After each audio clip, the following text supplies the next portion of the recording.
Bienvenidos a esta disertación sobre diabetes mellitus y embarazo. Doy un agradecimiento muy especial a los jóvenes de ACUEM ULA Táchira y a los jóvenes de ESCORA y ESCON por la invitación. Hoy vamos a hablar de un tema muy importante que nos concierne a los obstetras de manera importantísima, como la diabetes mellitus y el embarazo. Este es un tema de relevancia porque la medicina actual busca prevenir estas complicaciones maternas en el embarazo y por lo tanto es bueno que tengamos una orientación muy adecuada hacia el área preventiva. Iniciando la conferencia tenemos que explicar algo muy importante. Nuestras pacientes, en términos generales, se alimentan muy mal. Por lo tanto, es necesario identificar un patrón dietético. Ese patrón dietético no lo puede hacer el obstetra. Tenemos que apoyarnos en un especialista en el campo de la nutrición, que es un profesional tan importante como nosotros, y hacérselo entender a la paciente de que las recomendaciones nutricionales del embarazo, ¿verdad?, buscan la necesidad de complementar la alimentación y orientarla hacia lo correcto, ¿verdad? Y eso se hace mediante una evaluación dietética para descubrir un patrón dietético adecuado, y eso lo hace el profesional de la nutrición. ¿Esto qué busca? La evaluación del riesgo dietético, que está relacionado fundamentalmente con la historia dietética, los patrones de consumo, la frecuencia de consumo y el consumo insuficiente. Toda paciente tiene criterios de riesgo, ¿verdad? Y esos criterios de riesgo se dan por las mayores demandas fetales de energía, el mayor requerimiento energético de la paciente y todo lo que hace el incremento y el aumento del tejido materno metabólicamente activo. Pero hay pacientes, ¿verdad?, que tienen un riesgo mucho más alto. Por ejemplo, las pacientes que tienen un embarazo temprano, las que tienen gestación múltiple, las que tienen un sobrepeso importante, las pacientes que tienen un bajo peso. Esas pacientes hay que tenerlas en cuenta y hay que orientarlas adecuadamente. El equilibrio energético, ¿verdad?, lo que busca que el costo energético del embarazo, que son 85.000 calorías durante todo el embarazo, se mantenga. La ganancia de peso en una paciente debe ser aproximadamente de 10 a 15 kilos y tiene que estar bien relacionada y tiene que estar documentada con la curva de ganancia de peso materno que está en todas las historias obstétricas. El promedio de ganancia de peso tiene que ser de 12.5 kilos durante el embarazo. Estamos hablando de una paciente sana. Hay pacientes que tienen factores de riesgo y no pueden llegar a tener esta ganancia de peso porque se pueden descompensar. Las pacientes obesas con un índice de masa corporal de mayor de 30 son pacientes que no pueden tener esta ganancia de peso. La nutricionista y el endocrinólogo juegan un papel relevante. Nuestra paciente está representada aquí, en esta nube de palabras. Chatarra, adolescencia, condición socioeconómica, sobrepeso, obesidad, anemia, malnutrición. Por lo tanto, la identificación de los patrones incorrectos alimentarios nos llevan a evitar un riesgo energético con un equilibrio energético adecuado y una alimentación idónea. Por favor, colegas, estudiantes, personas que vean este video, nosotros no somos nutricionistas y tenemos que decirle a la paciente que la consulta nutricional es muy importante y que ellas no deben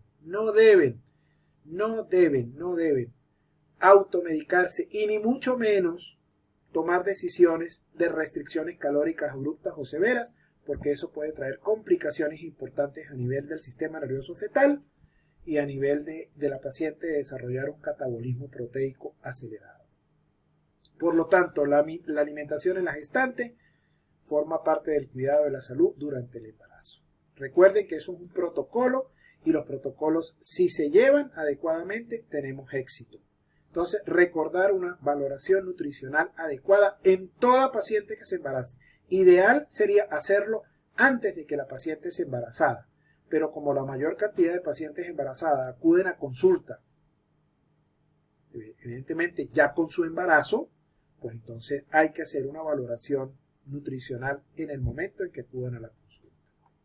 En las primeras semanas del embarazo, los cambios metabólicos están mediados por el estrógeno y por la progesterona. Y eso se traduce en un anabolismo. En la segunda mitad del embarazo, la cosa cambia, porque entran a jugar unas hormonas que están identificadas en estos cuadros.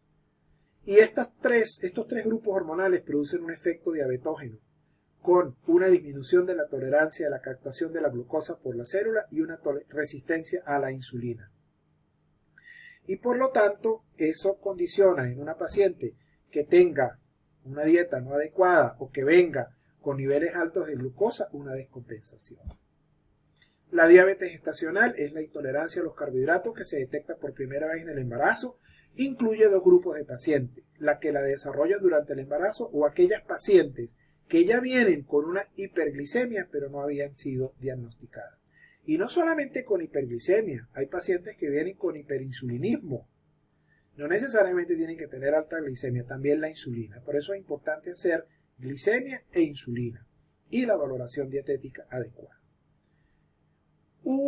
Del 1 al 5% de pacientes embarazadas van a desarrollar una diabetes gestacional y a eso le sumamos todos estos factores asociados importantes como obesidad, zona geográfica, porque la alimentación en Venezuela cambia de una zona a otra y eso es importante tenerlo en cuenta. Todas las mujeres no se alimentan igual en todas las zonas geográficas.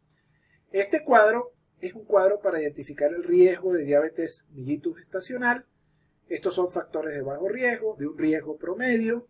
Este riesgo promedio ya es cuando se han hecho las pruebas de detección y el alto riesgo cuando los estudios diagnósticos previos aparezcan estos ítems, ¿no?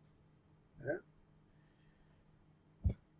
Los factores de riesgo para diabetes gestacional, el que les mencioné hace rato: obesidad, un índice de masa corporal mayor de 30 kilogramos por masa corporal, antecedentes de diabetes en la familia, ganancia excesiva de peso en la fase precoz en la mitad del embarazo y antecedentes previos en embarazos anteriores. Y, por favor, no olvidar la evaluación nutricional al inicio del embarazo.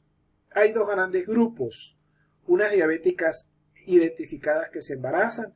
Estas casi no tienen ningún problema a menos que sean pacientes no controladas y no tratadas, pero normalmente hay pacientes que sí están bien controladas y están siendo bien tratadas. Pero el grupo que nos atañe a nosotros son estas diabéticas gestacionales que aparecen, ¿verdad?, a las quienes se les descubre la enfermedad en el embarazo. Diabéticas gestacionales o pacientes con hiperglicemia previa no detectada que desarrollan enfermedades en el embarazo. Hiperglicemia e hiperinsulinemia. Tenemos que tener cuidado porque hay un gran grupo de pacientes que se embarazan con estas dos patologías previas. Después viene la clasificación de la doctora Priscilla Guay, que ya es una clasificación mucho más clínica. Y en la fisiopatología de la diabetes gestacional, lo importante que hay que hablar es que en la paciente embarazada hay una resistencia marcada a la insulina. Si hay una resistencia marcada a la insulina, significa que los niveles de glucosa, en caso de que una paciente no se esté alimentando adecuadamente, aumentan y esta glucosa atraviesa la barrera placentaria por difusión facilitada.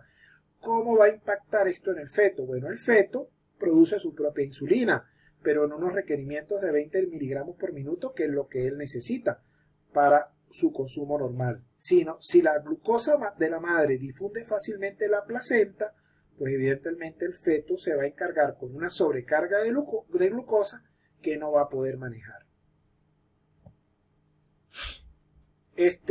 ¿Cuáles son los factores involucrados en la resistencia periférica a la insulina? Todos los anteriores. Fíjese que todos tienen efectos diabetógeno, antiinsulínico, antagonista insulínico. ¿Cuál es la fisiopatología de la diabetes? Aquí está mucho más esquematizada, ¿ves? Todas estas hormonas producen una resistencia a la insulina y se da normalmente en la segunda mitad del embarazo, 24 o 28 semanas. Por eso es que en este intervalo es donde se deben hacer las pruebas de despistaje. En una paciente normal, el hiperinsulinismo y la resistencia a la insulina van equilibrados por una hipertrofia de los islotes de Langerhans a nivel del páncreas, Pero en una paciente con una diabetes gestacional, la resistencia a la insulina aumenta y por lo tanto los niveles de glucosa en sangre van a aumentar y se va a producir un hiperinsulinismo y una hiperglicemia. ¿Cuáles son los efectos de la diabetes sobre el feto? Importantísimos desde el momento en que se embaraza hasta que es recién nacido. Normalmente de 0 a 7 semanas se producen abortos espontáneos con malformaciones congénitas. De 8 a 40 semanas, polidranio, macrosomía, retardo de crecimiento, parto prematuro. Y al momento de nacer, distrés respiratorio, hipoglicemia, hipocalcemia, hiperbilirrubinemia y asfixia neonatal. Y por supuesto algunos daños morfológicos, porque si es un feto macrosómico y se decide un parto natural, pues evidentemente puede haber una luxación de hombro con daño del plexo braquial. Entonces, por eso hay que tener mucho cuidado en el manejo de estas pacientes. Para tomar la decisión de cuál va a ser la vía final de ese parto, si es parto normal o es parto cesáreo. En la diabetes gestacional hay que hacer un cribado que se llama test de O'Sullivan. Se hace a las 24 y 28 semanas. ¿Por qué? Porque es en la segunda mitad del embarazo donde la paciente se descompensa. Se hace con 50 gramos de glucosa. Si la paciente da positiva con más de 140 miligramos, esto, como es un cribado y una prueba de detección, hay que ir a la prueba de diagnóstico, que es la curva de tolerancia oral glucosada con 100 gramos de glucosa y hacer mediciones. Por favor, hacer mediciones en sangre venosa, en plasma o en suero. No hacer mediciones con glucómetros. Eso no tiene ningún valor clínico. ¿Ok? La diabetes gestacional produce 5 veces mayor posibilidad de que la paciente haga una diabetes tipo 2 en años siguientes. Y 1 de cada 6 mujeres embarazadas se ven afectadas por la diabetes gestacional. Esto simplemente es una tabla de resumen con un algoritmo para los que son estudiantes de medicina o médicos y puedan tener un seguimiento de cómo hacer primero la prueba de cribado o de detección y después la prueba de diagnóstico. ¿Ok?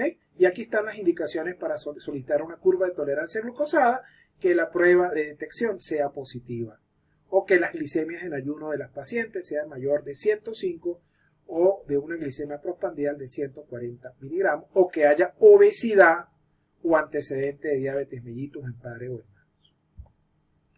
Esto simplemente es la relación que existe de la prueba de tamizaje o la prueba de O'Sullivan con la prueba de tolerancia oral glucosada. Aquí hay criterios diagnósticos de 3 grupos, el de Carpenter, el de Constant, el de la National Diabetic Data Group y del American College de Diabetes americano, ¿ok?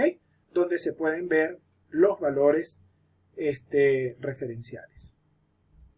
También ahorita hay una especie de consenso entre la curva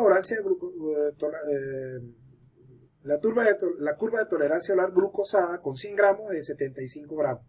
El cuarto grupo de trabajo de diabetes embarazo y de la OMS está hablando ya de 75 gramos.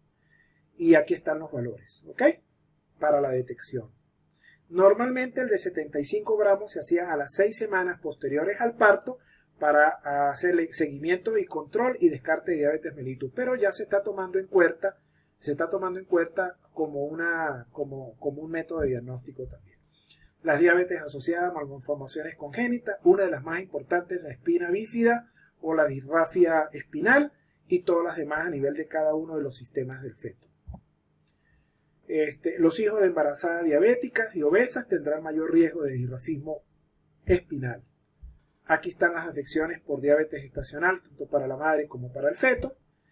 Y les doy las gracias por la atención. Recordar que el 31 de agosto es el día de la obstetricia y de la mujer embarazada y que el 14 de noviembre es el Día Mundial de la Diabetes. Muchísimas gracias.